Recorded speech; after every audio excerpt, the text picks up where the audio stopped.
तना हमारे लड़का है समझा दियो। अपन का काय कहते हैं वो तो अपनी लुगाई को मूड पे बैठा रहे हैं, उन्हें तो मूड पे चढ़ा लो घरवारी को, कहते हैं कि नहीं कहते। अब उनके लाने हमारे एक ही जवाब है कि जब शंकर जी की उनकी मूड पे बैठ गई, अब अपनी बैठ गई तो अपन का करिए भाई। कौन जो नाव काम तो आए नहीं, बैठी है कि नहीं बैठी तुम्हारों को भी मटकारे मुड़ के हो महाराज बैठी है, का कर सका तो कछु कर भी नहीं सका। अब हम आपको 2-4 पुराणों से गंगा जी के प्रकट की कथा बताते हैं। पहला, गंगा जी कहां से आई यहां से सुनो। राजा हिमांचल की बड़ी बिटिया है गंगा। जब माता पार्वती जंगल में जाके भजन कर रही थी कि ओरे धरी उमा प्राणपति चरना,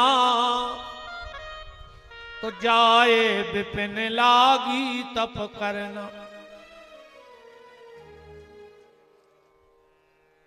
उसी समय गंगा घर में बैठ के तपस्या कर रही थी। एक दिन पार्वती ने पूछ लिया, गंगा दीदी तुम किससे शादी करोगी? गंगा बोली मैं तो मन ही मन भगवान शंकर को अपना पति मान चुकी हूं। पार्वती ने सोची जो तो गड़बड़ होगा, हमें शिव जी से विवाह करने, वो गंगा कह रही हमें भी करने, और जे हैं बड़ी तो पहले शादी तो नहीं की हुज्जे। अब ऐसा क्या उपाय लगाएं कि गंगा रास्ता से हट जाए? पार्वती बोली कि दीदी तुम्हें अगर वास्तव में शिव जी से विवाह करने हैं तो परसों अपने घरे आ रहे हैं दुर्वासा, अगर वे तुम पे प्रसन्न हो गए तो गारंटी है शिव जी तुम्हें मिल जाए। गंगा बोली वे कैसे प्रसन्न हुई हैं? पार्वती बोली कि पांव ने पर वे महिलाओं से पांव पर बात नहीं है, और ईमानदारी जाहे तुमने भी सुन ले बहन जी हरो, पति के अलावा कबों को खुशी के पाँव ने परो चज्जे माताओं को हुए वो कितना बड़ो बाबा आ जाए, कितना बड़ो महात्मा फिर रहा हो, कितना बड़ो संत हो, छू के प्रणाम नहीं करना चाहिए माताओं को, किसी भी महात्मा को। सिर्फ पति खोची के पाँव पर सकल वो के पर नहीं रही तुम बताओ। अच्छा परत हो तो था एक जन हाथ के हम रोज पांव परत घर बारी के, अकेले बाबों के प्राण लय हो, बाबा नहीं कर सकत, बस छोटा छोर छोर पांव पर नहीं। अरे घर बारे के ऊंसे ही पल ले, वो के पांव ने पर अकेले, वो तो जाका वो करवा चौथ सोचा लगाओ, सुबह साल में एक बार पांव पल ले तो घर बारे के नबी नहीं पड़े। वो दिन अभी ऐसे पांव परत हैं कहीं आप अंदर आ रहा है, हमें पांव पन्ने हैं, सबके सामने पल्ले हो तो का शर्म लग रही। किसी भी संत को, साधु को, पंडित को, महंत को अगर प्रणाम करने हैं तो 3 फुट दूर जमीन में सिर रख दो, तुम्हें उतना ही फल मिले है। पांव परे को जमीन में प्रणाम कर लेना चाहिए, पर छू के प्रणाम नहीं करना चाहिए। तो पार्वती बोली कि दीदी वे पांव तो परवात नहीं है, पर एक काम करियो, जैसे ही वे दरवाजे पे आवे और एक लोटा जल उनके मुंह में मार दी, उसमें खुश हो जाए। अब बताओ दुर्वासा बाबा अकु पानी मार देवे, भगवान को तक श्राप दे गई थी कृष्ण को। द्वारका जग जो कबू द्वारका से 10-20 किलोमीटर एक जगह है रुक्मणी हरण मंदिर, आज भी तो पानी को टैक्स लग रहा हो। जैसे ही दुर्वासा आए परसों के दिन, गंगा ने एक लोटा जल भरा और दुर्वासा के मुंह पे मार दिया।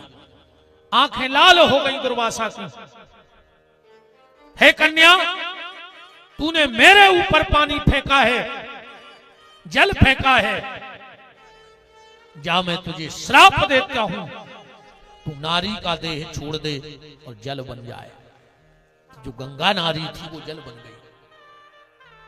जल में से आवाज आई, महाराज हमें तो जो पता है तो कि जे को तुम्हारे ऊपर जल फेंका तुम प्रसन्न हो जाते।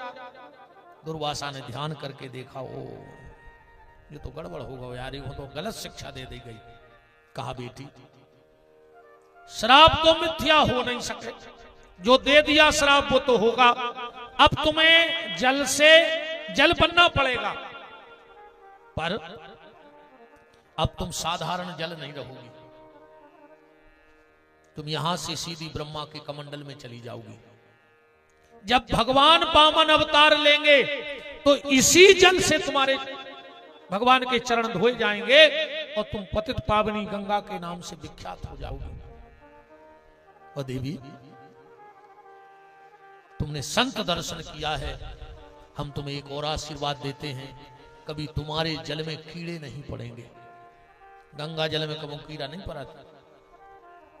जैसे ही वो जल राजा हिमांचल के यहां से ब्रह्मलोक जाने लगा, पार्वती को हंसी आ गई, तो गंगा ने पार्वती को श्राप दे दिया। पार्वती तूने मेरे साथ छल किया है, अब मेरा शरीर तो रहा नहीं, तो शंकर की पत्नी तो तुम ही बनोगी, उनकी नारी। पर मैं तुम्हें श्राप देती हूं कि तुम शंकर की पत्नी तो बनोगी, पर कभी शंकर के पुत्र की मां बनने का सौभाग्य तुम्हें प्राप्त नहीं होगा। ये मेरा श्राप है तुम्हारे लिए। इसीलिए कार्तिकेय जी का जन्म कहां हुआ? गंगा में, पार्वती से नहीं भाव। और गणेश जी को जन्म कैसे भाव?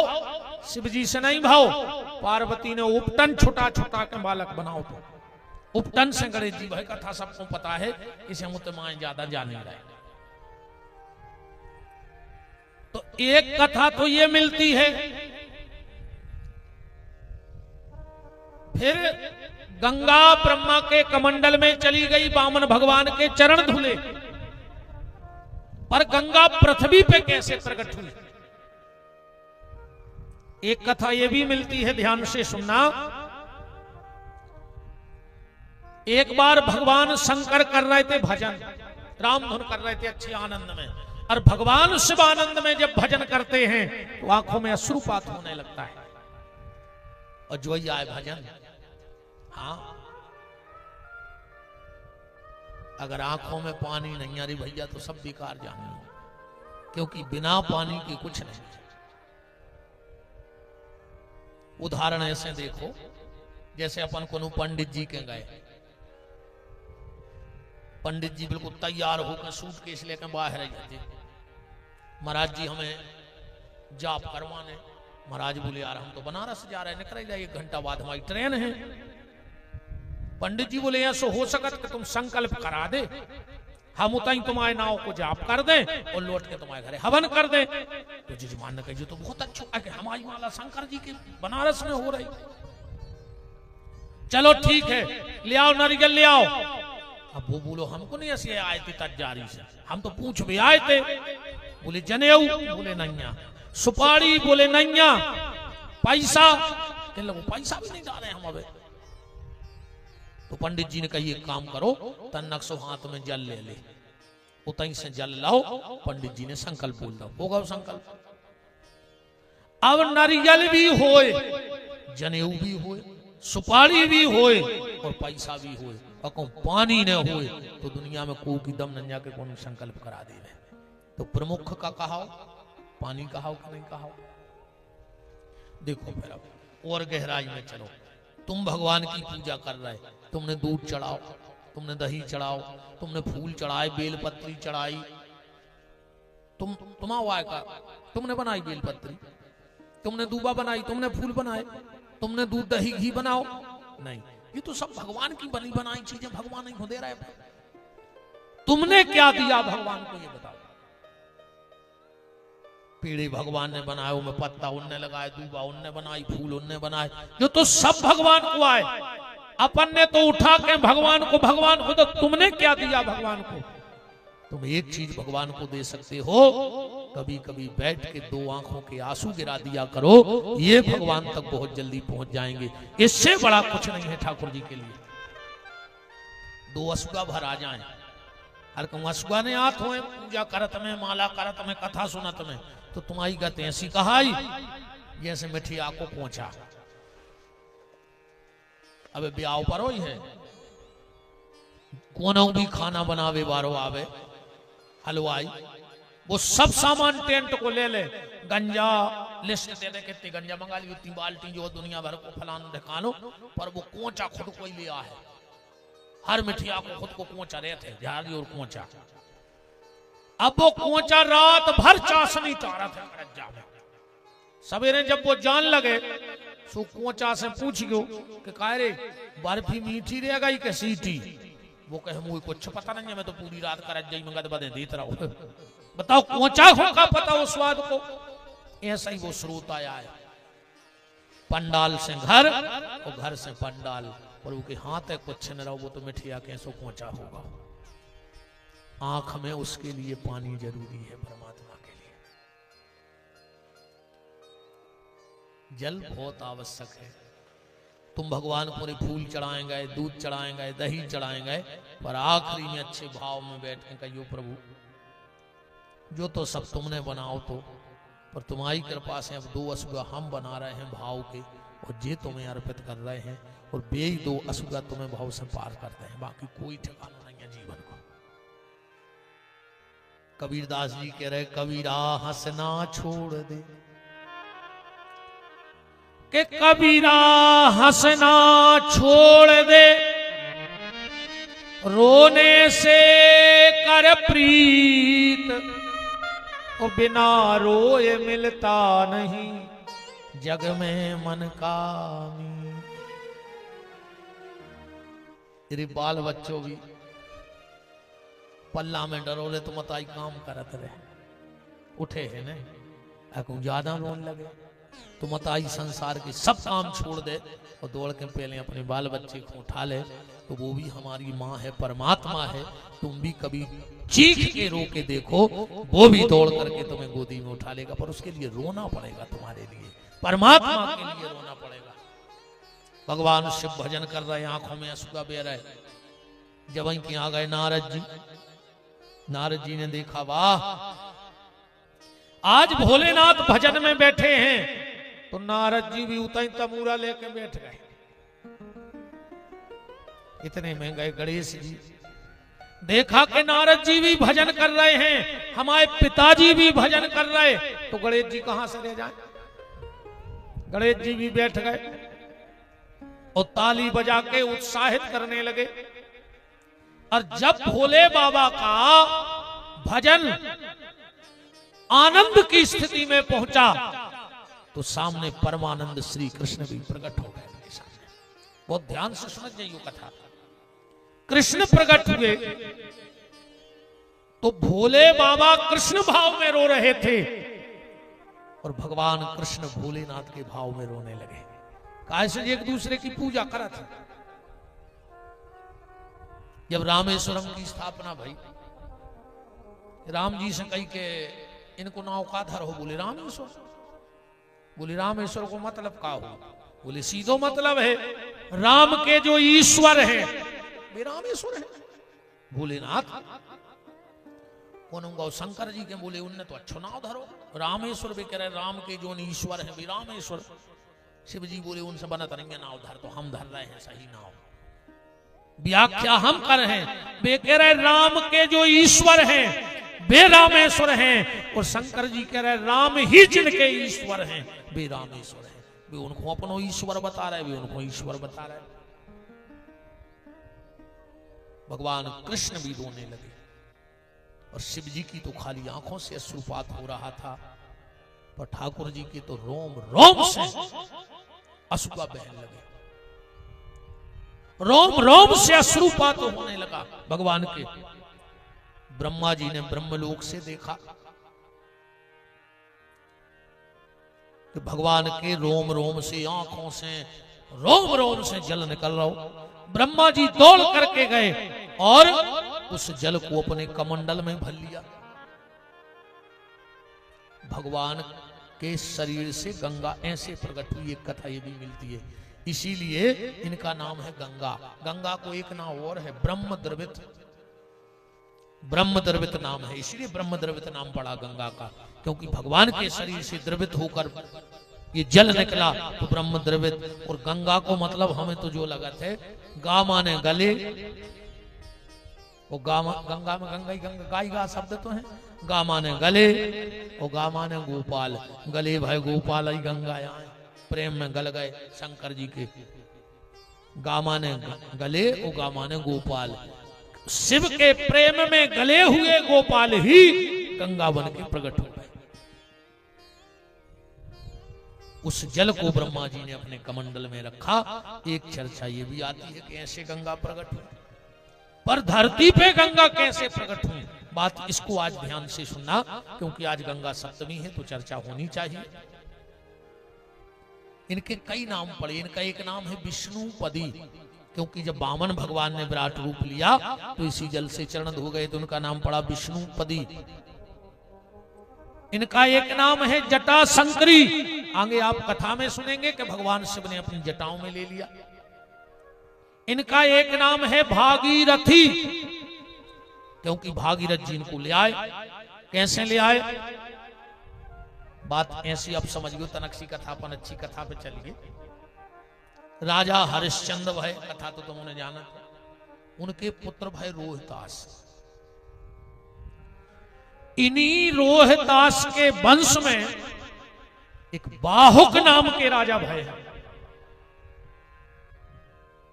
इनकी दो पत्नियां थी,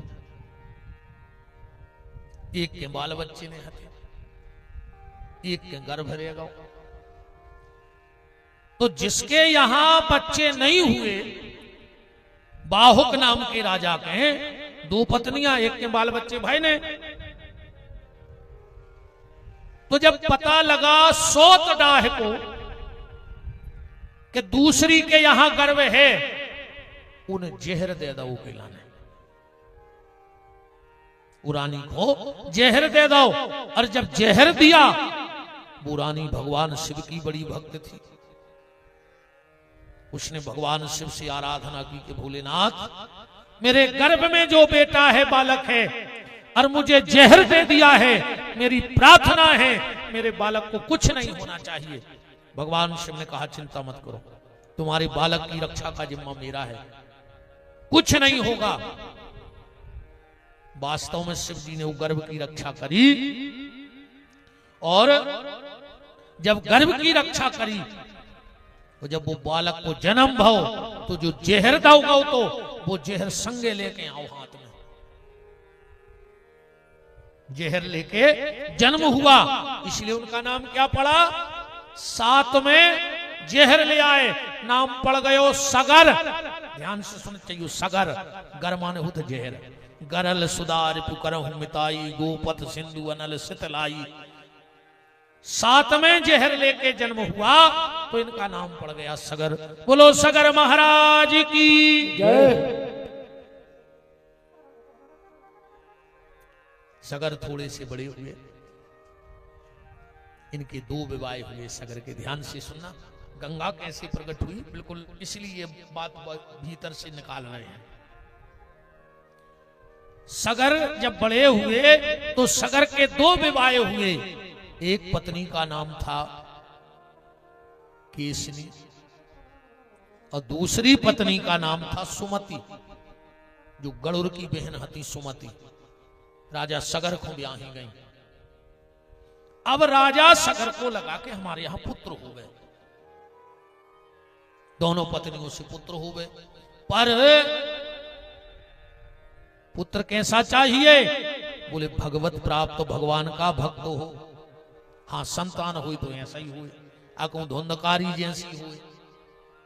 देखो, तीन प्रकार के दुख हैं संतान के संसार में। पहलो है ही नहीं है, जो भी तो दुख है। दूसरो भाव तो सुमार गाओ, जो भी दुख आए। और तीसरो कहूं हो के मूर्ख न कर जाए। तो संत कहते हैं पहले के दो दुख बहुत अच्छे, एक ही चीज को तो रोने के हैं नहीं है। न भाव तो सुमार गाओ एक और बोले आ कहो हो के मूर्ख न कर गाओ, तो वो तुम्हें 24 घंटा रोआ है न रोआ है। सगर ने सोचा हमारे यहां अच्छी संतान हो केसरी से और सुमति से, तो सगर ने भयंकर तपस्या करी भगवान शंकर की पुत्र के लाने। भगवान शिव ने कहा सगर संतान तो होगी पर एक शर्त है। क्या? एक रानी के होंगे 60,000 और एक रानी के हुए एक, पर जो एक होगा वो बहुत बड़ा संत होगा। अब बताओ कौन रानी हो का चाहने? तो सुमति नाम की और केसनी नाम की जो पत्नियां थी, तो सुमति ने कहा भगवान भोलेनाथ हमको तो एक ही पुत्र दे दो, पर ऐसा देना जो कुल का उजाला बन जाए, जो कुल का तारणहार बन जाए। क्योंकि भैया कुल में एक ऐसो पैदा होते कि पूरे कुल डुबो देती, और एक कौन ऐसो होते कि पूरे कुल की नैया पार लगा देती। एक ऐसो निकल जाते पूरे कुल में कि वो पूरे कुल को उतार देते। और कोनो ऐसो रहते कि 7 पीढ़ी से अपने सियाने बनाते आए और उनको सत्यानाश कर दे। ये कहीं ने सब को डुबोदा और ये कहीं सब उतार दे। महाराज सगर लौट कर घर आए। सुमति के यहां जो पुत्र हुआ उनका नाम हुआ असमंजस। बहुत ध्यान से सुनियो बात का नाम पढ़ो, असमंजस। और केसनी के जो 60,000 पुत्र होने थे, तो खाली एक मांस का लोथड़ा का जन्म हुआ, मांस को लौंदा। सगर तो घबरा गए कि जो का है। तो उर्व नाम के ऋषि ने आकर बताया कि ये निस्तेज नहीं है, ये मांस का लोथड़ा नहीं है। बोले फिर? बोले मांस को जो लौंदा है कि छोटे छोटे 60,000 टुकड़ा करो, 60,000 घी के मटकों में भर के एक एक अंश डाल दो, समय आने पर ये पुत्र प्रकट हो जाएंगे। तो उस मांस के टुकड़ा 60,000 हिस्सा बना के 60,000 घी के मटकों में एक एक अंश डालो और वो 60,000 पुत्र प्रकट हो गए। असमंजस जो एक ही भाई थे,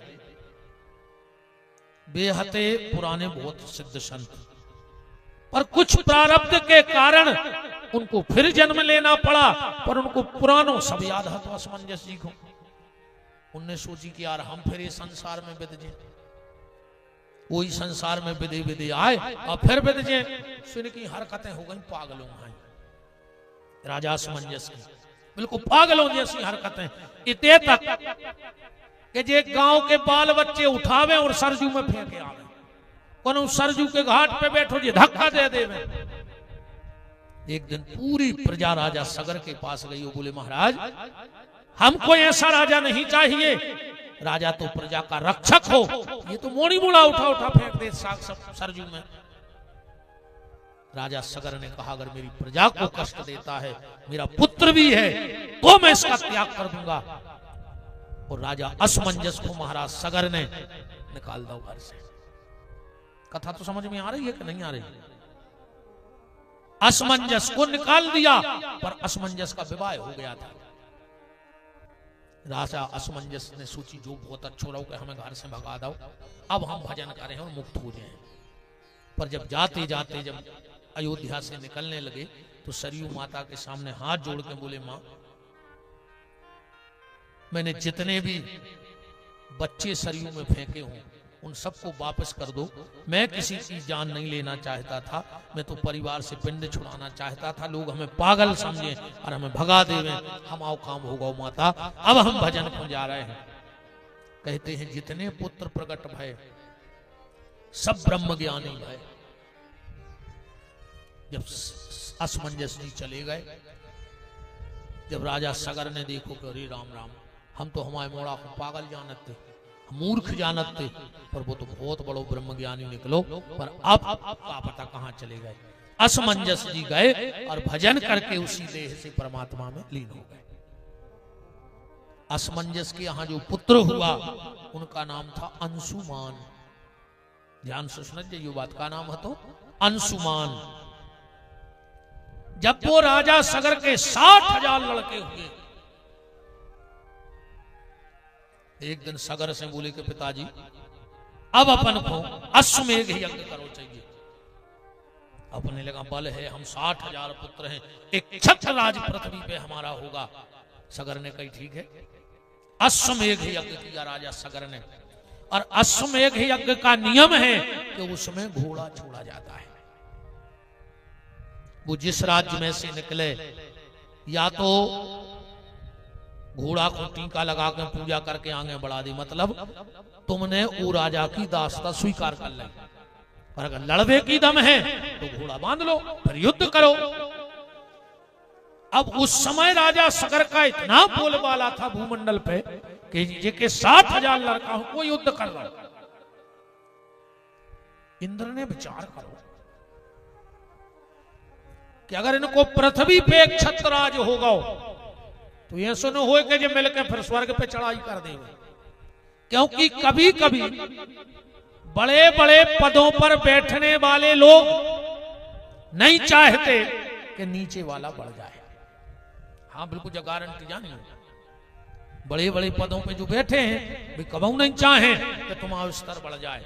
अगर तुम्हारा स्तर बढ़ गया तो उनके हाथ जोड़ में को बच रहा हो। बोलो। और आजकल तो सीजन भी अच्छा चल रहा हो ब्याह को। अब तुम जहां ब्याह में जो चांदी के ऐसी चम्मच चल रही नहीं चल रही, चांदी के कलर की, जो भयंकर फैशन ना हो, चांदी की चम्मच और चमचों की चांदी भयंकर चल रही। तुम चमचा भर बन जा को फिर देखो तुम्हारी चांदी, चांदी की चम्मच और चमचों की चांदी बहुत भयंकर चल रही है आज के समय में। इंद्र ने विचार किया ऐसा ना हो कि राजा सगर और उनके 60,000 लड़के पृथ्वी को जीतकर स्वर्ग पे चढ़ाई न कर दें, वरना हमारी कुर्सी भी खतरे में आ जाएगी। तो कुर्सी का मोह बड़ा भयानक होता है, एक बार लग भर पाए फिर नहीं छूटे। भज्जा से भज्जा को लड़ा देती कुर्सी। अब एक बेर कहा कि हमें खबर नहीं है, एक पति पत्नी एक दूसरे के खिलाफ चुनाव लड़ रहे थे। अब बताओ इससे ज्यादा मोह का हो सका थी कुर्सी को। भज्जा भज्जा तो क्यों लड़ रहा है, पर पति पत्नी लड़ पड़े चुनाव। इंद्र ने वो अश्वमेघ का घोड़ा पकड़ा और इंद्र ने सोची हो कहां छुपाए हम, पृथ्वी पे तो ये ढूंढ ही लगा कोई छत्र राज है। इंद्र ने वो घोड़ा ले जा करके पाताल में, जहां कपिल मुनि बैठ के भजन कर रहे थे, उते जाके घोड़ा बांध दो। कितने अच्छो पानी भी है, खूब हरियाई भी है, जो घोड़ा चरत भी रहे और सगर कब ढूंढने में।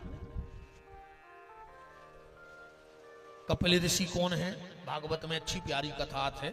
बात ऐसी आए, महाराज मनु की देवहूति नाम की बिटिया है। ब्रह्मा जी की छाया से प्रकट भय महर्षि करदम।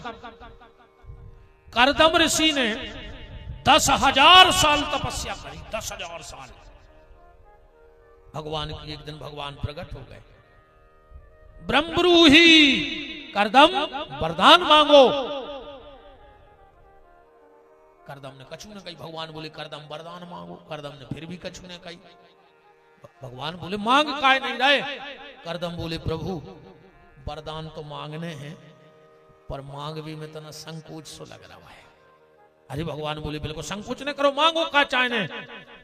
करदम ऋषि बोले प्रभु हमें पत्नी चाहने। भगवान बोले हद कर दी करदम, तुमने 10,000 वर्ष तपस्या करी और पत्नी के लाने। करदम ऋषि बोले प्रभु आजकल पत्नी मिलत कहाँ है, कहां मिल रही पत्नी आजकल।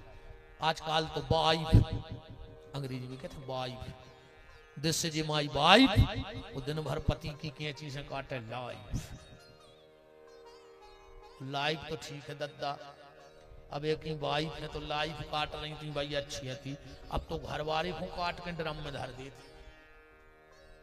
वो नीले ड्रम में नहीं धरता हूं, वो मिलो तो खाओ कितनी दमदार कहाई री महिला उन घर वारी के टुकड़ा करके सिमट भर दई ऊपर से तुम्हारे को ड्रम ब्रम धरे हो तो फेंक फांक दियो। अरे कहा पता दत्ता कभी दिमाग चढ़ जाए इन्होंने को, ऐसा नहीं है वे तो एक आध उल्टा होते हैं सब ऐसी थोड़ी हो, ये तो शक्ति है। वे तो एक दो उल्टा रहते हैं, कहते हैं एक मछलिया पूरे तालाब को गंदो कर देते, ऐसी सब पत्नी थोड़ी हो। तो वह पत्नी तो आया नहीं, वह तो उल्टा आया है। हाँ अगर पत्नी होती तो ऐसा काम करती। अच्छा एक और आजकल मैडम जो दिन भर पति को बजाए डम डम सो मैडम, और घर वाले की तो बागत भाई है यार अंग्रेजी में का कहते हो पता है, हस्बैंड। अब बैंड माने तो रिवाज ये होते नहीं होते, हंसवे वारो बाजो आए न घर वारो। वो अपन मेला जाते वो एक मिला तो वो चाबी भर दे सुमंदरा का तो कड़ थप्पड़ी बजाते कि तो गुड्डा सो ऐसे आए हस्बैंड, हंसने वाला बाजा। भगवान बोले करदम हम तुम्हारे मन की जानते, यही से हम तुम्हारी शादी महाराज मनु की बिटिया देवहूति से तय करे आए। करदम ने मन में सोची जी तो तय कर ही आए, सोची तो फंसा ही गए, अब अपनो एक काम और बना ले। करदम ऋषि बोले प्रभु हमें शादी नहीं करने, जबकि करने हैं। देखो क्या चाल खेली करदम ने भगवान से। बोले प्रभु हमें शादी नहीं करने। भगवान बोले यहाँ सोने करवार हम होते बचन हार के आए। करदम बोले तो मैं सोचने थी। भगवान बोले हम तुम्हारे मन की जानते यार। अब करदम बोले मन यहाँ पलट गो हम क्या करें, मन को कछु ठिकाना है। भगवान बोले कर ले शादी करदम हमारी बात राख दे।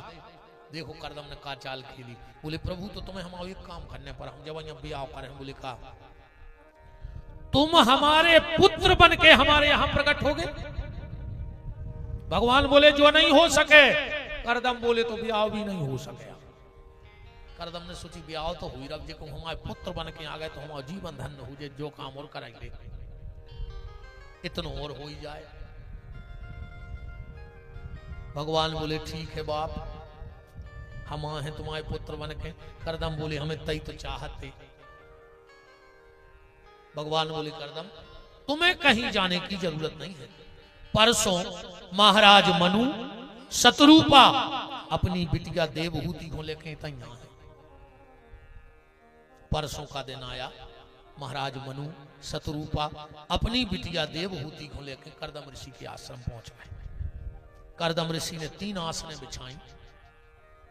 एक पे बैठ गए मनु, एक पे बैठ गई शत्रुपा। अब देवहूति खड़ी है कि अगर हम आसन पे बैठ रहे तो पति ने बिछाई है, हम पति व्रत धर्म चलो जे, और अगर नहीं बैठ रहे तो पति ने आज्ञा दी है कि बैठो। अब क्या करें? बैठ रहे तो पति की बिछाई आसन है, और नहीं बैठ रहे तो पति ने आज्ञा दी कि बैठो। अब क्या करें? देवहूति तो उलझन में फंस गई। करदम ऋषि ने कही कि जो क्या, करदम ऋषि से पूछी जो क्या कर रहा है। बोले हम परीक्षा कर रहे हैं देवहूति की हमारे लायक है कि नहीं है। पहले सही होती थी परीक्षाएं, परीक्षाएं तो आज भी होते हैं, पर आज विचित्र टाइप की। आज की लड़का बिटिया देखवे जा सो पूछा थे तुम्हारा कौन सो हीरो फेवरेट है। हीरो खाली हुए कौन सी पिक्चर फेवरेट है। अरे जी ने पूछो दद्दा जा पूछो रे कि हमारे बाबू दद्दा की सेवा कर हो, अमीरी गरीबी में हमारा संग दे हो, सुख दुख में संगे रहे हो, सो कौन सी फिल्म फेवरेट है। फिल्म चाट लियो फिर तुम्हारे भी भजन करू करे न चाहती फिल्म बार और मिल गो चिलम बार हो। गड़बड़ हो जाए कम भजन न करो तो चाहते कि फिल्म बारो मिल जाए और भजन करो ने सो मिल गो चिलम बारो सो सीताराम। गंजेड़ों की भी यार अपनी जिंदगी है गाय पी भर पाए दद्दा जी गांजो। ये जब चिलम खींचा था जब तो ये सो लगा जैसे पुराने थिएटर के घेर में फंस गए हुए। देखो तो मजा गंजीड़ों के गांजो पी ले हो फिर दे हमारी के भाई ये सो लगा था मरो जो। अच्छा ये सो तो बदनाम करे हैं जी गंजेड़ी भगवान को।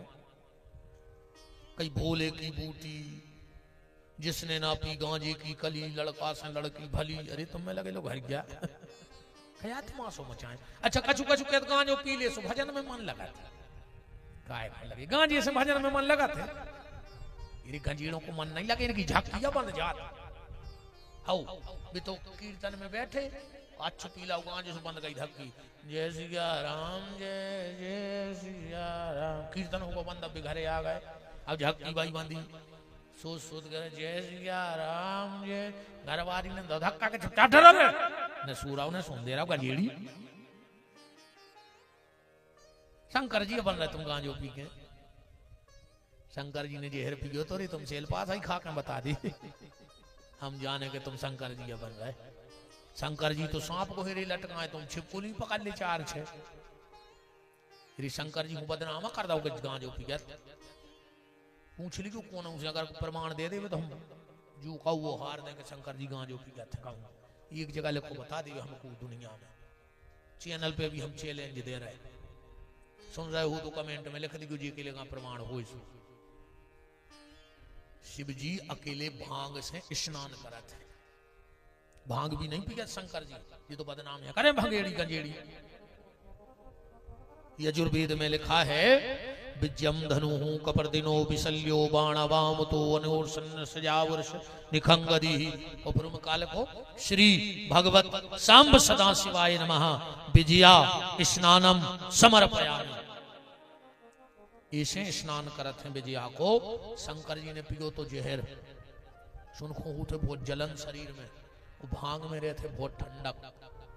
कब को ऐसे होते कि अपन को चोट वोट कछु नहीं लगी, मनो इतने हाथ में भयंकर जलन हो रही, कब पाँव में जलन हो, चोट नहीं लगी पर अपने आप आग सी लग जाती शरीर में। कब गीली भांग करके चिपका लियो तुरंत आराम लग जाए। और बैसाख के महीना में शिव जी को बहुत तकलीफ होती है वो जहर की। यही से अपन अपने अपने घर में तुलसाने में एक मटका में छेदा करके रुई की बत्ती डाल कर धर दे के एक एक बूंदा शंकर जी पे टपकत रहे वो शीतलता मिलत है। जिसके घर में बैसाख के महीने में भगवान शिव के ऊपर मटके में जल भरा जाता है और निरंतर एक एक बूंद गिरता रहता है, उस परिवार में कभी किसी की विष के कारण मृत्यु नहीं होती है, कोई जहर नहीं खाता उस परिवार में, और जलने से उस घर में किसी की मृत्यु नहीं होती है। अगर बैसाख के महीना में तुम मटका रख रहे हो तो तुम आए थे एक तो जहर से, अब जहर जो ही नहीं है क्या के लिए तुम खा ले हो, आए तुम्हें सांप खा ले वे मर जाओ। अब सांप को तो तुम रोक नहीं सकते कि हम गांव के लम्बड़दार आए पैसा वारे आए, हम अच्छी समाज के आंसू हमें काट लू, रोक दो कि जा कह दो हम फलाने भज्जा को चीनत हैं तो हमें काट लू, वो तो धरा ही दे जब मौका आया है, वो को नहीं चीने। इसलिए भगवान शिव के ऊपर मटका रखा जाता है। तो बात चल रही थी चिलम और फिल्म की, परीक्षाएं पहले भी होती अब भी परीक्षाएं हो। एक दादा गए मोड़ी देखनी परीक्षा जाया, मोड़ी चाय नाश्ता ले आई, नाती को गई थी मोड़ी देखवे, सियानो सियानो ही होते। मोड़ी आई चाय पानी जो कछ ले आई रख के बैठ गई। दादा ने थैला में से दो चीजें निकाली और टेबल पर धर दी, एक सूजी एक कैंची। बोले बेटा ही में से एक लाई जा। मोड़ी ने उठाई कैंची धरी ट्रे में भीतर चली गई। दादा ने पी चाय और बाहर आ गए। मोड़ी को बाप आओ, बोले दादा का समझे अब रिश्तेदारी तो वहीं पर रुकी थी, तुम जैसी क्या हो बताओ क्या करना है। दादा बोलो कैंसल ही समझो। करने का है कैंसल है, बोले कैसे, बोले तुम्हारी मोड़ी हमारे घर लायक नहीं है, वह कैंची उठा ले गए। कैंची को काम है काट वो, अगर सूजी ले जाती सूजी को काम है जोड़ वो। ऐसे परख लेते हल्के पेल के सियाने कि कैंची का काम है काटना, जब ये मेरे घर में आएगी तो मेरे परिवार को काटेगी। इतनी जितनी हमारी बहनें बैठी हो, बेटा जे के घर में जाओ सूजी बन के जाइयो, अगर वो परिवार में बिखराव हो तो जोड़वे की कोशिश करियो, कैंची बन के जज्जू को के घर है। कबू को घर ने टोरी को बेटा हरो, कबू नामदेव दर्जी की दुकान पे जाके देखियो सूजी कहाँ रहते के तो डिब्बा में रहते या कान में खोसे रहते, वो कैंची कहाँ रहते कपड़ा काट और ने डरी रहती पाँव में। अगर तुम काटवे को काम करो तो घर के पाँव में डरी रहे, तुम्हारा कोई सम्मान नहीं रहे। और अगर जोड़वे को काम करो तो हर आदमी के सिर पे बैठी रहो बेटा हरो, इस जे के घरे जाओ सूजी बन के जज्जो, कैंची बन के न जज्जो। पर अब तो दद्दा हमारी डोली जवई उतर है, जब धर हो चूलो न्यारो। हाँ। अब तो भी कह रही ना मैं नहीं रह सकती मम्मी पापा के साथ, मार जाता हो, फांसी लगा ली फिर दुनिया में काय हो रही जब मम्मी पापा के संगे नहीं रह सकत। तो आज की रे बंग में खुद दो रोटी नहीं बना पा रही पन बेच पहले बरोबर तो काम ही नहीं आ रही। अब ऊंचे करी माई बाबू घर से मत आई बैठे 10-10 20-20 भैंसें रहती, कुआ से पानी ले आती, हाथ से पीस आती, 20 जनों की रोटी बनाती। अब चटकनी चटकाई सो पानी आ गो नल में, बताओ धुआं लगने नहीं, गैस पे रोटी बन रही, का काम है बताओ। भैंसों को पानी धर भी जाने नहीं है तुम्हें, फसल काट भी जाने नहीं है तुम्हें, तो सोई कहते हैं मैं नहीं रह पाऊंगी, ज्वाइंट फैमिली में नहीं रहूंगी। अरे तुम हम ने गिरा आज गंगा सप्तमी है, समाज अपने आप को खबर करेंगे मुझे कुछ नहीं किए नहीं, आज अच्छी अच्छी कथा करने हैं। यही से तुम देख रहे हैं ऐसी कथा तो हम करते ही नहीं, जितनी अच्छी तुम यहाँ सुना देगी। आज का है कोनो कोनो दिन ऐसे दद्दा के कूक खराब न बोलो चज्जे कूक से, हम कल बताए हैं आज तो अब ठीक है, आज तूने कर आज गंगा साथ हैं सब माताओं की बुराई न करो चज्जे। हम तो इन्हें कुछ नहीं छोड़ा दिए, मैं नहीं तुम उनको पीछा दे। हाँ बस तुझे कीजिए सी आए सो तुरंत सब पी लो का जे मान साई के कछु तो कहो दद्दा हैं सही कह रहे हम तो झूठी कब कहते हैं, मान चलो आवे सही कह रहे तो हमने झूठी कब कही, 2-3 दिन का हम झूठी कहते रहे।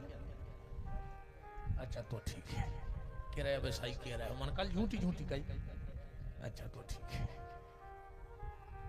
राम को राम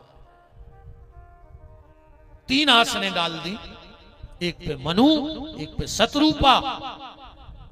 देवहूति खड़ी है पर साधारण माता नहीं है देवहूति, समझ गई कि हमारी परीक्षा लाई जा रही है, सो बैठ गई जमीन में।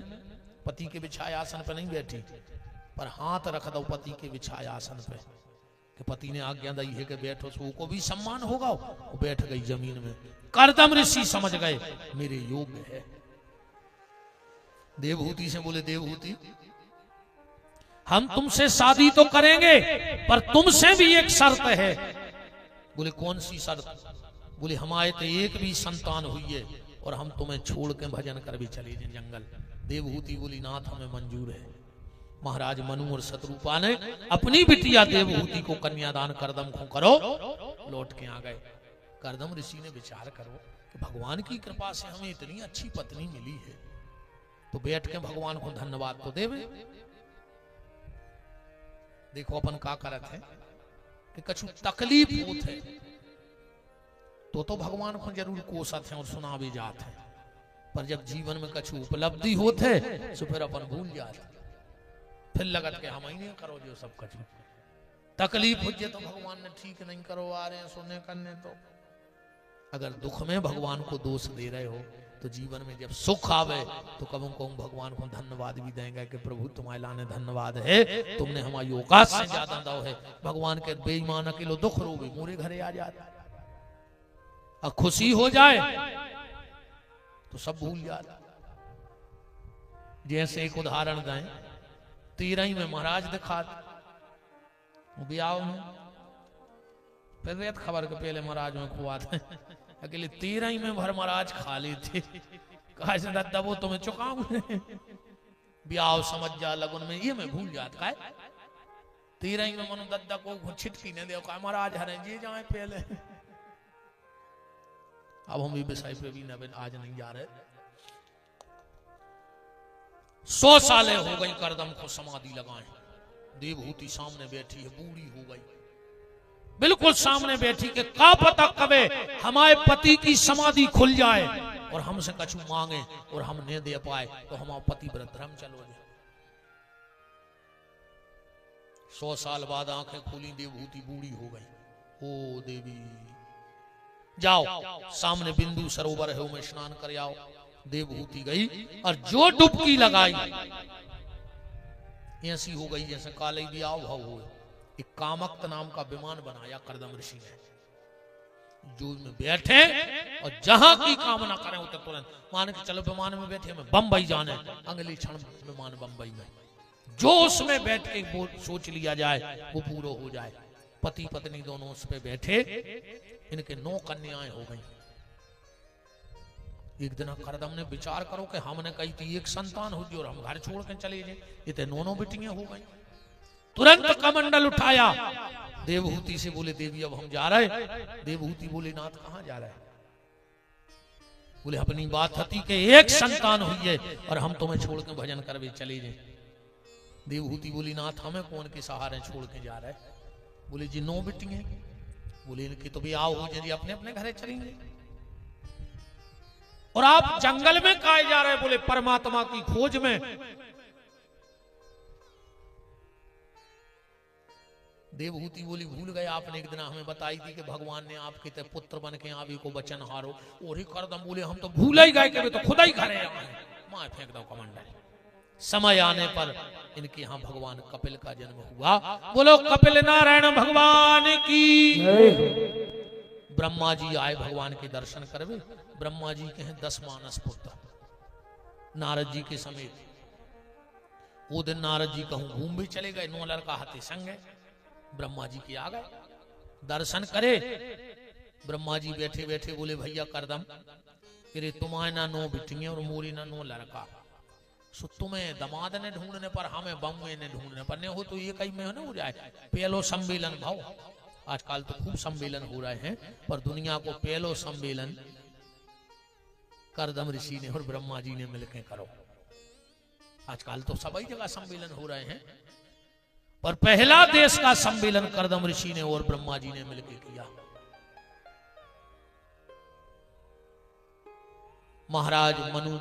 महाराज महर्षि कर्दम की 9 बेटियां, ब्रह्मा के 9 मानस पुत्र भी आओ हो गए। कर्दम ऋषि चले गए जंगल में भजन करवे।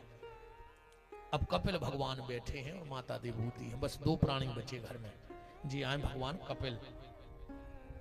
1600 श्लोकों में भागवत में भगवान कपिल ने देवहूति को उपदेश दिए हैं। 1600 श्लोकों में देखो विद्वानों ने सांख्य शास्त्र कही है भागवत में। अपनों में से 3 प्रश्न निकालिए बस। देवहूति ने प्रश्न किया भगवान से कि प्रभु दुनिया की नारी को अगर 3 चीजें मिल जाएं तो नारी को अपना जीवन सफल समझ लो चाहिए। 3 चीजें कौन? हर नारी की इच्छा होती है बचपन में अच्छे बाप की बिटिया बन जाए, जवानी में अच्छे पति की पत्नी बन जाए और बुढ़ापे में अच्छे लड़का की मतारी बन जाए। बताओ नारी के जीवन में क्या कमी रह जाए? बचपन में अच्छे बाप की मौड़ी कहावे, जवानी में अच्छे पति की पत्नी कहावे और बुढ़ापे में अच्छे लड़का की मताई बन जाए तो जीवन धन्य होगा। देवहूति बोली बेटा हमें तो 3 ही चीजें मिली। मनु की बिटिया बने जहां से मनुष्य ही बनो, अभी से अच्छा मनुष्य का हो सका बाप। कर्दम जैसे संत की पत्नी वो साक्षात तुम्हारी मां, भगवान ही बेटा बन के आ गओ। फिर भी हमारे मन में शांति नहीं है। भगवान बोले मां शांति चाहती हो तो सच्चे संत की शरण में चली जाओ। देवहूति बोली बेटा मिले है कहां? भगवान बोले तई गड़बड़ है। सच्चे संत का मिलना कठिन और मिल जाए तो पहचानना उससे ज्यादा कठिन। बातें 2 ही देखियो। राजा परीक्षित ने असली संत को नकली जान लो। बैठे तो भी असली हते पर सोची को ढोंग या बैठो सुगारी में सांप डाल दो 7 दिन में मरवे को सांप मिल गया। और रामायण में प्रताप भानु नाम के राजा ने देख सुभेश महामुनि चीना, अकेले वो भेष बनाए बैठो तो वो घरेलू वाले आओ, उन्हें ब्राह्मणों को मांस परवश दो। ब्राह्मणों ने श्राप दे दी कि पूरे खानदान के राक्षस हो जाओ, सुरावण बनो फिरो। तो ये है भगवान कपिल। अब लौट के अपन ये गंगा जी के अवतरण आज हमें पूजा कथा पूरी करने हैं। अपन कहाँ थे है खबर? इंद्र ने घोड़ा ले जाकर कपिल ऋषि के ते बांधा पाताल में। फिर हमने बताई थी कि जी कपिल मुनि कुआं है, इतने आते अपन कथा में। तुमने भली भूल जाओ, हमारी गारंटी है, हमने भूलन दे, हम कितना घूमे आए। हाँ, मूल से भर अपन को नहीं कटने कब। और जो आदमी मूल से कट गओ, सीताराम। अब एको भी एक उदाहरण देखो, जब गंगा जी की चर्चा है, अपन नर्मदा जी की भी चर्चा कर लिए। नर्मदा जी को मन खूब मानत है, नहीं मानत? हम तो मानत है, तुम्हारे भी मानत, सब मानत, लगभग लगभग गंगा जी को भी मानत। अब एक कटोरी में धरो हुए नर्मदा जल, और 2-3 कुत्ताओं में मुंह मार जाए, ठीक? फिर को पी है वो। अपने ही सामने 4-5 कुत्ता उबिलिया में मुंह मार जाए। हम कहते नाली को पानी चटके गिर जाए उबिलिया में गंगा, अपने नर्मदा को पानी तनक सो चटके उबिलिया में गिर जाए गंगा, धरो नर्मदा जला पी हो न पी हो। चलो मैं तनक्सी को खारी ले आन के डार देवे, और फिर काऊ के पी ले पी हो, आए तो नर्मदा जल ने पी हो। अब जब अपन नर्मदा जी गए, अपने ही सामने मुर्दा बेच जा रहे, बेरे नहीं दे रहे, अपने ही सामने आदमी खारी कुड़ेर रहा, अपने ही सामने में कुत्ता लोल रहा है, वो में गंदे कपड़ा धो रहा आदमी, फिर भी अपन बाकायदा आचमन करत है। कारण बा नर्मदा मूल से जुड़ी है, वो में कोई अपवित्रता नहीं आ सकती। और जो नर्मदा घरे आ गई है वह मूल से हट गई है, इसलिए उसमें अपवित्रता आ सकती है। इसलिए ये बात ध्यान रखना, तुम भी अपने मूल परमात्मा प्रभु श्री राम से जुड़े रहना, तो तुम्हारे जीवन में भी कोई दोष नहीं आएगा। और अगर मूल से हट गए तो तुम्हारे जीवन में भी दोष आ जाएगा। 2-3 चीजों को और ध्यान रख लो, जब भी नर्मदा जी जाओ या गंगा जी जाओ। अपन को रोज को जाने नहीं है, अपन को जाने महीना खान में पुणे को या मास को 3-4 गलती कबू न करियो। एक तो डायरेक्ट जाके भैंसों घाई कूदने जाएंगे, कई आदमी को गाय से उतारे कपड़ा पड़ा से फत उतरे में। सबसे पहले किसी भी तीर्थ में जाओ, वहां दंडवती जरूर करो, लेट के प्रणाम करो, बिल्कुल सीधे लेट के। फिर थोड़ा सा जल लेके आचमन करो, सीधे ने कूदो में। फिर हाथ जोड़ के प्रार्थना करो, और कोशिश करो कि पहले 2 ही हाथ जल में लगे, एक ही बात पांव लगे। अब नर्मदा को मां मान रहे हो, जाकर सीधी लात धर रहे हो। कई महात्मा है जो नर्मदा में स्नान नहीं करत कबो, कहते काय बोले हम पांव नहीं रख सकते होते, भाई जिनकी जैसी श्रद्धा है। पर अपन तो संसारी हैं, तो पहले जाके साष्टांग दंडवत करो, दोनों हाथ जल में लगाओ, फिर उस जल को माथे से लगाओ, और फिर स्नान करो। कबो भी कोनो भी तीर्थ में स्नान करो तो तौलिया से शरीर ने पोंछो, वो जल अपने आप शरीर में सूख जाए। अगर हम तीर्थ को जल पहुंच रहे हैं तो तीर्थ को अपन अपमान कर रहे हैं। कभी भी कपड़े से शरीर नहीं पोंछना चाहिए। कबहू भी कमर के नीचे के कपड़ा धो न चज्जे होते, निचो न चज्जे। एक पन्नी ले जाओ, वो में ले आओ, 100 कदम तक चल के चाहे फिर निचोले, पर कमर के नीचे का कपड़ा कभी भी तीर्थ में नहीं धो के निचोड़ना चाहिए। क्योंकि जब वहां कपड़ा निचोड़ा जाता है तो उसका जल जो जमीन पे गिरता है वो अपने पितरों को पीना पड़ता है। और कमर के नीचे हमारी गंदगी के द्वार है, मर्यादा है, आप समझ सकते हो। कम शब्दों में बातों को, कमर के नीचे दोनों द्वार गंदगी के हैं, और कमर के नीचे के वस्त्रों में अपराध होता है। इसलिए आप मान के चलो 8 दिन भी कोनो तीर्थ गए तो जो होटल में रुके वो में धो ले, जो लाज में रुके वो में धो ले, पर बहते हुए जल में कभी कमर के नीचे का कपड़ा नहीं धोना चाहिए। तो मूल से नहीं हटने बात जा है, और मूल है मानवता, इंसानियत, सरलता, सहजता। जी अपने मूल के गुण आए, इनको कबू ने हटाइयो जिंदगी में, न तुम में दोष आ जाए। इंद्र ने कपिल मुनि के यहां घोड़ा बांध दिया। इंद्र तो चलो गो, त्राही त्राही मच गई पृथ्वी में, कहीं घोड़ा नहीं मिल रहा है। सगर भी परेशान, सगल के लड़का भी परेशान, पूरी पृथ्वी छान मारी। जब नहीं मिली तो हार थक के बैठ गए। तो एक दिन नारद जी पहुंच गए, सगर ने कहा महामुनि नारद बताओ हमारा घोड़ा कहाँ है। नारद जी बोले तुम आओ, घोड़ा इंद्र ने बांध दो। और कपिल मुनि के तब बंधो है पाताल में। इंद्र ने द्वेषता बस वो घोड़ा वहां बांधा है। सगर ने अपने 60,000 लड़कों से कह के जाओ घोड़ा ले आओ। अब उन्हें पूरी दुनिया ढूंढी पर कहूं ने मिलो। एक राय दिख गई उनको, बहुत बलशाली हथी, 60,000। उनने इस कदर खुदाई करी कि पाताल तक खोद मारो, कुआ खोद लो। उनने वहां गए और जब घोड़ा बंधा देखा तो इन्होंने उपद्रव चालू कर दिया। वहां लड़ाई झगड़ा मारपीट चालू हो गई। भगवान कपिल बैठे थे और जो भगवान कपिल ने नजर उठाई, श्राप नहीं दिया है। आदमी के कपिल मुनि ने श्राप दे दिया, श्राप नहीं दिया है, खाली नजर उठाई। क्योंकि संत का अगर मन भी दुखी हो गया कभी किसी कारण से तो भी प्रायश्चित भोगना पड़ता है। कपिल मुनि ने कहा बताओ जी, पाताल में भी भजन नहीं करन दे रहे, हम दुनिया छोड़ के एकांत में बैठे, अजीते भी भजन नहीं करन दे रहे। और जो नजर उठाई सब लाख के ढेर बन गए।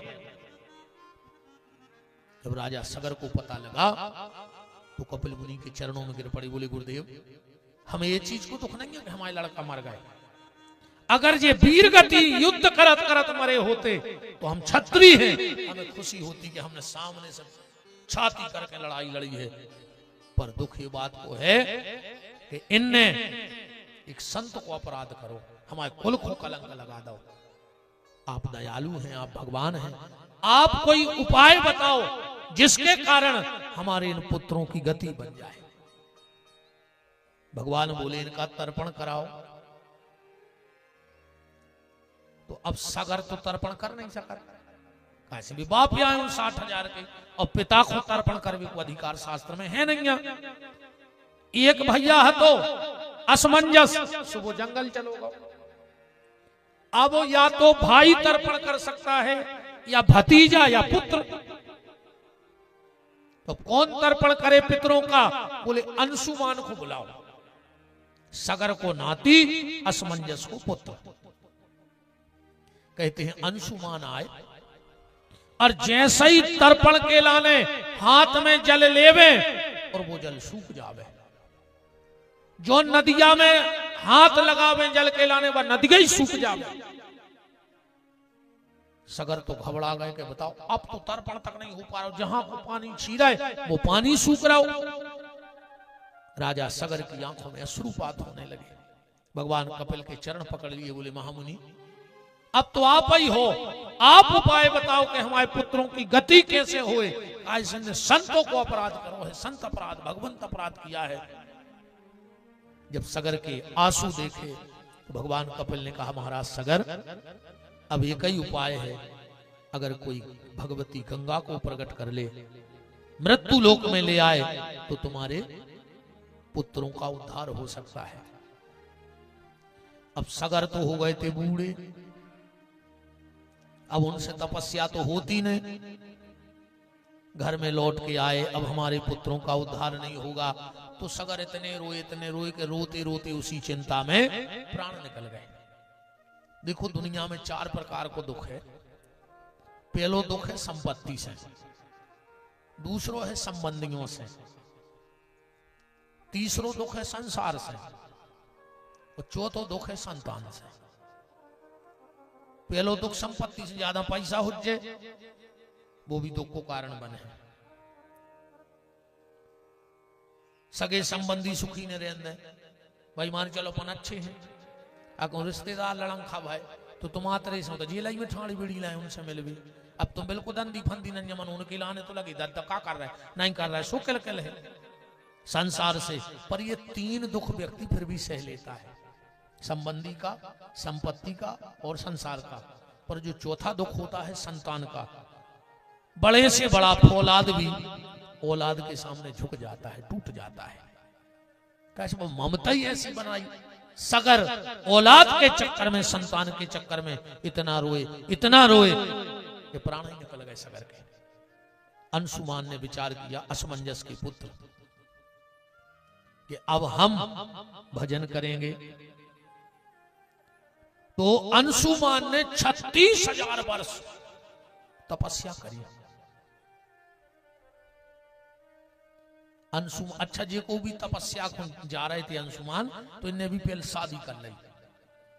काय बोले शादी कर ले, संतान हो जाए, फिर तपस्या आए हैं। और कहा पता लौट रहा है कि नहीं लौट रहा होते से तो वंश नाश हो जाए, फिर आगे को तपस्या करे। तो सगर के पुत्र असमंजस, असमंजस के पुत्र अंशुमान, अंशुमान ने शादी करके 36,000 वर्ष तप किया और इन्होंने भी देह त्याग दिया, पर गंगा नहीं आई। इन्हीं अंशुमान के यहाँ दिलीप नाम के पुत्र हुए, महाराज दिलीप। इनने भी बहुत तपस्या करी दिलीप ने, फिर भी गंगा नहीं आई। दिलीप के हुए फिर पुत्र भागीरथ। दिलीप के पुत्र हुए भागीरथ, और भागीरथ ने इतनी तपस्या करी, इतनी तपस्या करी, गर्मी आवे तो चारों तरफ आग जला के बीच में खड़े हो जाएं और हे गंगा मैया, हे गंगा मैया, हे गंगा मैया। ठंड में बर्फ जम जाए। जो गंगोत्री गए होंगे, अब हमारे राजू सोनी बैठे मेरे संगे, जब बद्री राजू भैया ही बैठेगा, आओ हाँ ये गए थे, तुमने गए थे अभी बद्रीनाथ में, जब हमने कथा कही थी पितर पक्ष में, तो ये गए थे। तो हम तो नहीं जा पाए, शायद जी ने गए थे गंगोत्री जमुनोत्री। वहां भागीरथ शिला है गंगोत्री में, जहां बैठ के भागीरथ ने तपस्या की है, वह गल गई है शिला। तो ठंड में बर्फ के बीच में बैठ के चिल्लावे, हे गंगा मैया, हे गंगा मैया, हे गंगा मैया। जो बहुत समय बीत गया, बहुत समय बीत गया, एक दिन गंगा प्रकट हो गई। कहा भागीरथ मैं तेरे भजन से प्रसन्न हूं, मांगो क्या चाहते हो। कहा मां मेरे पितरों का उद्धार हो जाए, संत अपराध किया है। गंगा ने कहा भागीरथ मैं जाऊंगी, पर ये दुनिया मेरी कदर नहीं करेगी, मुझे गंदा करेगी, कचड़ा डालेगी, मुझ में पाप धोएगी। भागीरथ ने कहा मां अगर दुनिया पाप धोएगी, कचड़ा डालेगी, गंदा करेगी, तो जो वहां भगवत प्राप्त महापुरुष होंगे, जो संत होंगे, जो पतिव्रता नारी सती होगी, वो जब अपना पांव डालेगी तो आपके भी पाप खत्म हो जाएंगे। गंगा बोली फिर दूसरी दिक्कत है, हमारा वेग इतना तेज होगा कि हम जैसे ही ब्रह्मलोक से धरती पर गिरेंगे, धरती पट जाएगी, हम पाताल में चले जाएंगे। तो तुम भागीरथ एक काम करो। बोले का बोले तनक सो जल लाइन जा, हमें पूरे प्रकट का है, तनक सो जल लाइन जा, और जहां तुम्हारे पितर भस्म भय होते छिड़क दियो। भागीरथ बोले मां उससे हमारे पितर तो मुक्त हो जाएंगे, पर माता आगे चल के आवे वाले समय में अब ने तो कोनो अंशुमान हुई, ने असमंजस हुई, ने कोनो दिलीप हुई, ने कोनो ये सौभागीरथ जितनी तपस्या करवे बारो, तो दुनिया के पितरों का क्या होगा। गंगा की महिमा तो देखो रे भैया, गंगा में जब हड्डी गिरत है तो वह जल रूप हो जाता है, तुरंत गला देती, और कोनो नदियां नहीं गला पाती, जल रूप बना लेती है।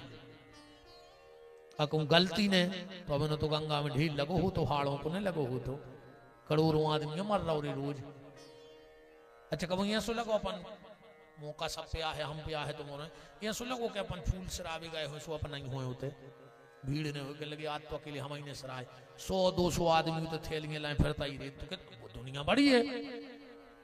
पर जैसे ही वो हड्डी गंगा जल में गिरती है तो गंगा उसको जल का रूप देती है, मतलब गोविंद का रूप देती है, गोविंद के धाम को चली जाती है। मैंने अभी बताया कि गोविंद का प्रेम ही गंगा के रूप में प्रकट हुआ है। तो गंगा उस हड्डी को पीस कर मुक्त कर देती है और गोविंद से मिला देती है, इसलिए गंगा का इतना महत्व है। तो भागीरथ ने कहा मां हमारे पितर तो आपकी कृपा से अब तर जाएंगे, पर दुनिया के पितरों का क्या होगा, आपको चलना पड़ेगा मां। तो कहा भोलेनाथ की तपस्या करो। भागीरथ ने कई हजार वर्ष तो पहले तपस्या करी गंगा की, अब बैठ गए हिमालय में शिव जी के लाने। शिव जी प्रकट हुए, क्योंकि चर्चा बहुत बढ़ गई, अपन विश्राम की तरफ ले चलिए। शिव ने अपनी जटाओं में गंगा लाई, और जैसे ही जटाओं में गंगा आई, बोलो गंगा मैया की। भगवान शिव ने कहा जाओ देवी भागीरथ के पुरखा तार दे। गंगा बोली हम कहूं नहीं आ रहा है, जो तो सब नाटक हम ही बनाओ। तो बोले काय? बोले हमें आपसे मिलने तो, हम आपके बिना नहीं रह सकते। शिव जी बोले देवी हम आए थे रही मनो, अबे तो चली जाइए ना, बेचारे ने 4 से 8 पीढ़ी लगा दी, अबे तो चली जाओ। पार गंगा बोली तो आप हमें 3 वरदान दे दे तो हम भागीरथ के पुरखा तार दें। शिव जी ने कहा मांगो। गंगा ने पहला वरदान मांगा, भोलेनाथ हम आपकी शरीर से पत्नी तो बन नहीं सकते क्योंकि हमारा शरीर नहीं रहा, तो हमें अपनी मानसी पत्नी होने का अधिकार दे दो। भगवान शिव ने कहा तथास्तु, आज से तुम्हारी मानसी पत्नी रहे हो। दूसरा वरदान, आपकी जो प्रथम संतान होवे वह हमारे गर्भ में होवे, इसलिए कार्तिकेय जी का जन्म गंगा जी में हुआ है। शिव महापुराण में बड़ी प्यारी चर्चा है। तीसरा वरदान, बोले भोलेनाथ जैसे दुनिया में गौरी शंकर का नाम दुनिया लेती है, मेरा और आपका नाम भी पूरी दुनिया लेवे। भगवान बोले जाओ आज से हम आओ तुम आओ नाव भी संगे रहे। इसे अपन का कहते हैं हरे हरे गंगे, कहते हैं हरे हरे गंगे। हर माने शिव, गंगा माने गंगा। ऐसे भागीरथ के पुरखों के लिए, सागर के 60,000 पुत्रों के लिए माता गंगा आज ही के दिन इस धराधाम पे पधारी।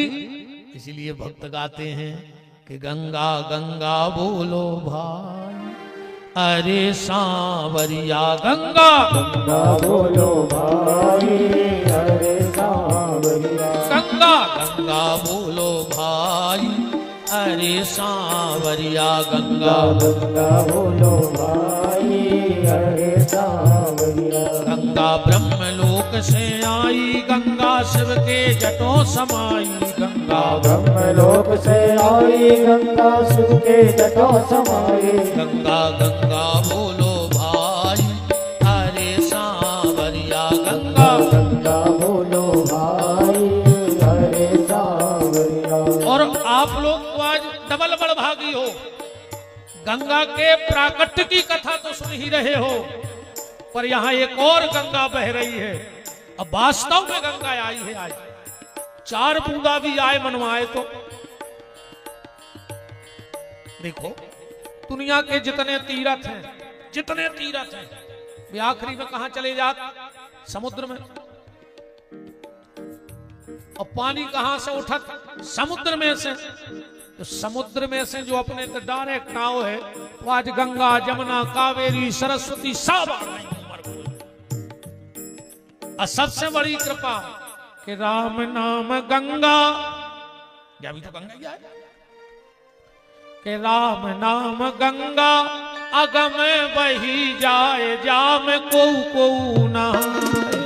राम नाम गंगा अगम बही जाए, जाम को नहाए। राम नाम गंगा अगम बही जाए, जाम को नहाए। राम नाम गंगा अगम बही जाए, जाम को नहाए। ब्रह्मा नहाए और विष्णु नहाए। ब्रह्मा नहाए और विष्णु नहाए।